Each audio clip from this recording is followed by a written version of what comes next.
Skol Nation, stop right now. US Bank Stadium just erupted with breaking news that will redefine the 2026 season. A massive trip to the Bayou is officially on the books, a star quarterback is arriving for a league minimum bargain, and a high-stakes pursuit of a legendary Pro Bowl receiver has Minnesota positioned as a prime destination in free agency. Insiders leaked the travel itinerary late last night, and here is your first payoff. The Minnesota Vikings are heading into the Caesars Superdome to face the New Orleans Saints in Week 5. This isn't just a regular road trip, it is an emotional homecoming for our biggest superstar that carries championship weight. If you believe the Vikings will dominate the NFC North and you want to see the Packers crumble under the pressure of a new purple rain, hit like and subscribe right now. We are diving straight into the high-octane updates that have the locker room buzzing and the national media scrambling for answers. Stay locked in, because this script is about to get much more intense, and the implications for the playoffs are already shifting the power balance in the division. The whispers in the hallways of TCO Performance Center turned into a full-blown roar this morning as the Week 5 matchup against the Saints took center stage. The name on everyone's lips? Justin Jefferson.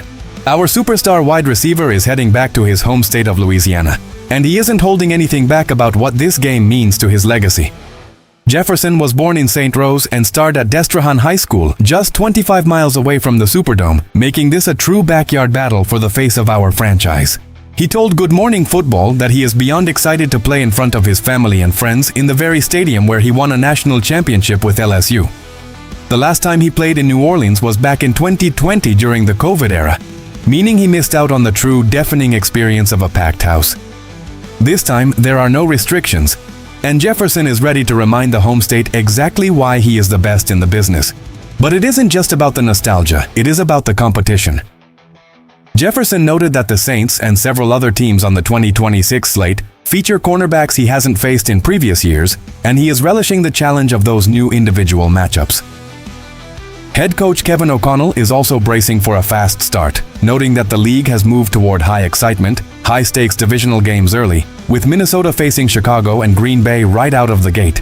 This Week 5 trip to New Orleans acts as the final hurdle before the bye week, and Jefferson is clearly aiming to leave the Bayou with a victory over his hometown team. The emotional stakes are sky high. As Jefferson mentioned, he is always trying to beat the home state to cement his status as the pride of Louisiana. Every route he runs in that stadium will be fueled by years of memories, from high school highlights to that legendary LSU title run.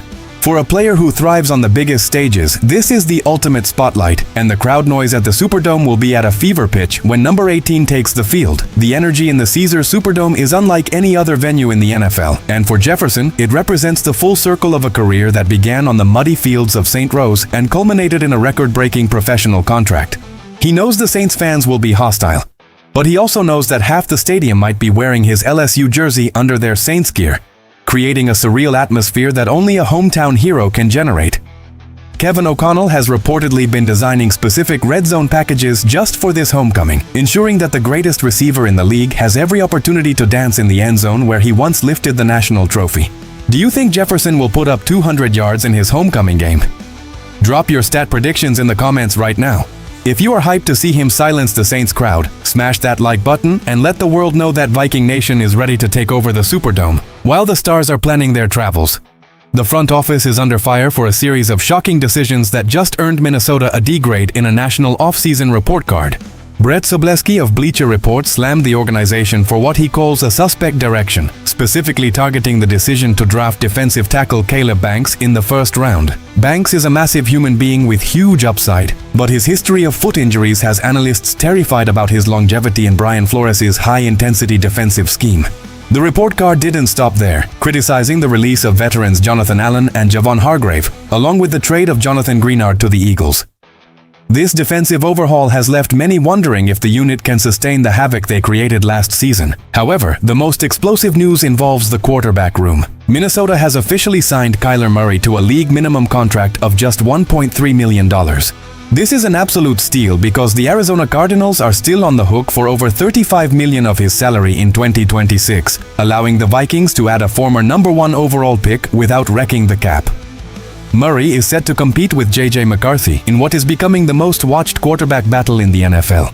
Kevin O'Connell is betting that he can unlock the elite version of Murray that once dominated the league, providing a dynamic dual-threat element that this offense has lacked. While the national media might be giving out low grades, The potential of a Murray-led offense with Jefferson and Jordan Addison is turning Minnesota into a team that opponents are suddenly starting to fear.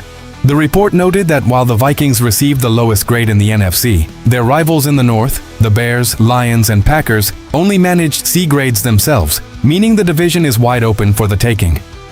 The addition of wideout Jawan Jennings further offsets the loss of Jalen Nailor, giving Murray or McCarthy another reliable target in the red zone. This offseason has been a roller coaster of high-risk moves and bargain bin signings that could either lead to a Super Bowl run or a total collapse. The national skepticism around Caleb Banks is rooted in the fact that foot injuries for 300-pound men are notoriously difficult to manage, and missing a first-round investment on a potential bust could set the franchise back years.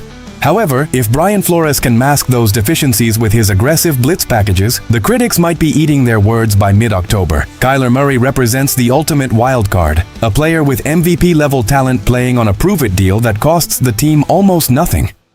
It is a calculated risk that reflects a front office willing to burn the bridge to the past in exchange for a high-ceiling future.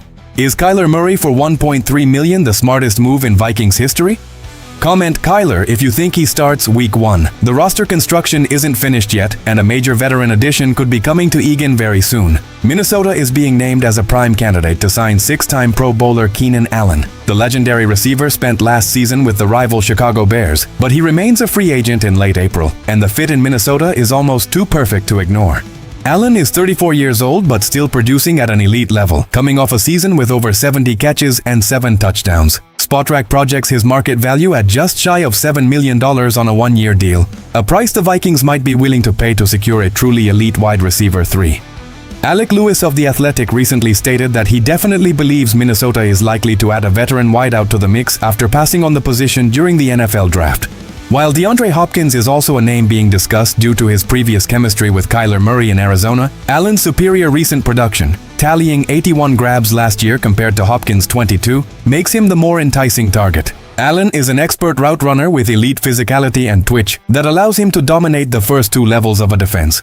Adding him alongside Jefferson and Addison would give the Vikings the most dangerous receiving trio in football, providing a massive security blanket for whichever quarterback wins the starting job.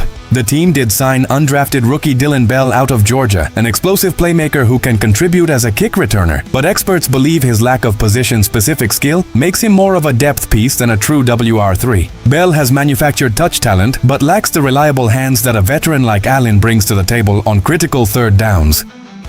If the Vikings pull the trigger on Keenan Allen, it signals to the rest of the league that they are in win-now mode.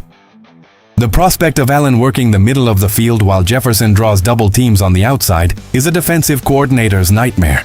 Imagine a 3rd and 7 situation where the defense has to choose between bracketing Jefferson, chasing Addison on a deep post, or trying to stop Keenan Allen on a signature 10-yard out route. It is a mathematical impossibility for most secondaries. Allen brings a veteran poise that would be invaluable for J.J. McCarthy's development, or as a familiar safety valve for Kyler Murray's improvisational style. His presence in the locker room would also serve as a mentorship for Jordan Addison, helping the young star refine his own route-running technicality. This move would not only solidify the offense but would be a direct strike against the Bears, taking one of their former stars and using him to win the division. Do you want to see Keenan Allen in purple and gold? Tell me in the comments if you think he is the missing piece of the puzzle. 3 massive developments. 1 undeniable conclusion for the future of this franchise. Justin Jefferson is ready to conquer his home state, Kyler Murray is the ultimate high-reward gamble at quarterback, and the pursuit of Keenan Allen shows that this front office is hungry for a championship. The 2026 Minnesota Vikings are ignoring the critics and the low report card grades to build a roster that can compete with anyone. Let's look at the big picture for the NFC North. If Murray can recapture his Pro Bowl form and the receiving corps adds a veteran legend like Allen, this offense will be unstoppable under Kevin O'Connell's guidance. When you add the emotional fire of a Jefferson homecoming in New Orleans and the strategic advantage of a fast start against divisional rivals, you see a team that is built for a very deep January run. The media might be focused on the risks of drafting Caleb Banks, but the real story is the sheer talent being assembled at the skill positions. Now, I need 3 things from Viking Nation to keep this momentum going. 1. Smash that like button if you believe the Vikings are going to silence the Saints and the rest of the league this year. 2. Drop a comment with your boldest prediction for the Kyler Murray versus J.J. McCarthy battle. Who takes the first snap of the season? 3. Hit subscribe right now because the Packers and Bears are making their own moves and you do not want to miss our next deep dive into the divisional war. But here is the real cliffhanger for today. A rumor is circulating that DeAndre Hopkins has already reached out to Kyler Murray about a reunion in Minneapolis, and the front office might be deciding between him and Allen as we speak. Who would you choose? Plus, a secret scouting report on Caleb Banks' foot recovery has just surfaced, and the results are not what the critics expected. Which domino falls first, the signing or the medical update? Skol Nation, the battle for the Superdome and the North has officially begun. Stay locked, stay loud, and let's make the entire league fear the horn. We ride together. See you in the next war.